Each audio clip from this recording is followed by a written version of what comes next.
મસ્ત મજાની આરામદાયક જિંદગી હોય, કોઈ ટેન્શન નહીં, કોઈ મૂંઝવણ નહીં અને બધું શાંતિથી ચાલતું હોય તો કેવી મજા આવે નહીં. પણ યાદ રાખીએ કે આ કમ્ફર્ટ ઝોનને જે આપણે સુખ માનીને બેઠા છીએ ને, એ જ આપણી સૌથી મોટી નબળાઈ છે. એક રાજા પાસે બે શાનદાર બાજ હતા. એક આકાશની ઊંચાઈઓ સુધી ઉડે અને બીજો પોતાની ડાળી છોડવા માટે તૈયાર નહોતો. રાજાએ ખૂબ પ્રયત્ન કર્યો, મોટા મોટા નિષ્ણાંત ઉપર હારી ગયા, પણ આ બાજ ઉડ્યું જ નહીં.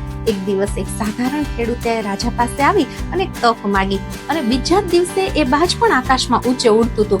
એટલે રાજાને એમ થયું કે આ ચમત્કાર કઈ રીતે થયો.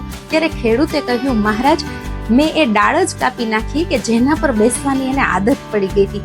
વિચારો, જેમ પક્ષીની પાંખો આકાશમાં ઉડવા માટે છે પણ ડાળ પર બેસી રહેવા માટે નહીં, બરાબર એવી જ રીતે ભગવાને આપણને અદ્ભુત બુદ્ધિ, ક્ષમતા, આવડત એ આરામદાયક ખુરશી પર બેસવા માટે નથી આપી. જ્યારે એ બાજ પક્ષી એની આરામદાયક ડાળીથી છૂટું પડ્યું ને, ત્યારે જ એ આકાશમાં ઊંચી ઉડાન ભરી શક્યું. બરાબર એવી જ રીતે જ્યારે આપણે કમ્ફર્ટ ઝોન છોડી અને આપણા સપનાને સાકાર કરીશું, ત્યારે કંઈક નવું સર્જન કરી શકીશું.